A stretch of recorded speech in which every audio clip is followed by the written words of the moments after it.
Chicken তো আপনারা অনেকেই অনেক রকমভাবে বানিয়ে খেয়েছেন, কিন্তু আজকে আমি বানিয়ে নিচ্ছি এক ভিন্ন স্বাদের চিকেন কষা। এটা রুটি, পরোটা, নান যে কোনো কিছুর সাথে আপনাদের খুবই ভালো লাগবে। এই চিকেন রেসিপিটা বানানোর জন্য আমি চিকেনের মধ্যে নুন, গোলমরিচের গুঁড়ো, আদা রসুন বাটা আর একটুখানি লেবুর রস দিয়ে খুব ভালোভাবে চিকেনটা 1-2 ঘন্টার জন্য ম্যারিনেট করতে রেখে দিচ্ছি। চিকেনটা ওদিকে ম্যারিনেট হচ্ছে আর আমি এদিকে কড়াইয়ের মধ্যে তেজপাতা, দারচিনি আর শুকনো লঙ্কা দিয়ে খুব ভালোভাবে নাড়িয়ে নিচ্ছি।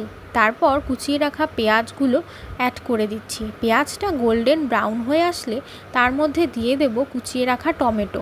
টমেটোটা একটু ভাজা ভাজা হলে আমি ঢাকনা চাপা দিয়ে এটা কষাচ্ছি, কারণ টমেটোটা তাহলে নরম হয়ে যাবে। তারপর টমেটোটা ভাজা হওয়ার পরে আমি দিয়ে দিচ্ছি আদা রসুন বাটা পরিমাণ মতো, দিয়ে একে একে হলুদ গুঁড়ো, লঙ্কা গুঁড়ো, জিরে গুঁড়ো, ধনে গুঁড়ো দিয়ে খুব ভালোভাবে মশলাটাকে কষিয়ে নিচ্ছি। সামান্য পরিমাণে একটু জলও অ্যাড করে দিচ্ছি যাতে মশলাটা লেগে না যায়। তারপর পরিমাণ মতো নুন আর স্বাদ মতো চিনি দিয়ে আবার মশলাটাকে খুব ভালোভাবে কষিয়ে নিচ্ছি। এদিকে চিকেন ম্যারিনেশনও হয়ে গেছে, এদিকে মশলাও তৈরি হয়ে গেছে।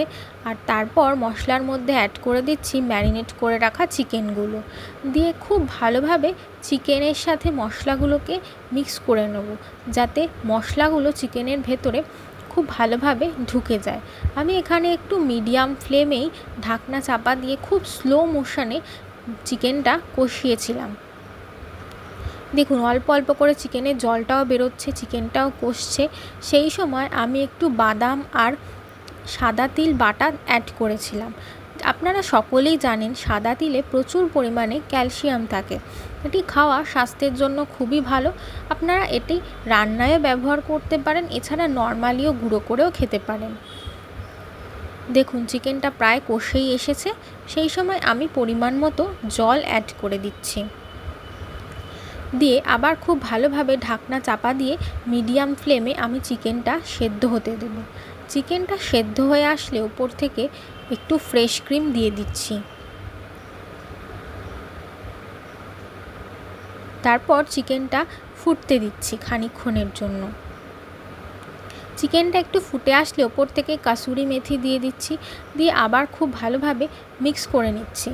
নিয়ে আমি আবার প্রায় 10 মিনিটের জন্য চিকেনটা স্টিম হতে দিচ্ছি। তাহলেই তৈরি হয়ে যাবে আজকে ভিন্ন স্বাদের চিকেন কষা। রেসিপিটি যদি আপনাদের ভালো লেগে থাকে অবশ্যই চ্যানেলটি সাবস্ক্রাইব করে দেবেন, আর কেমন লাগলো অবশ্যই কমেন্ট করে জানাবেন।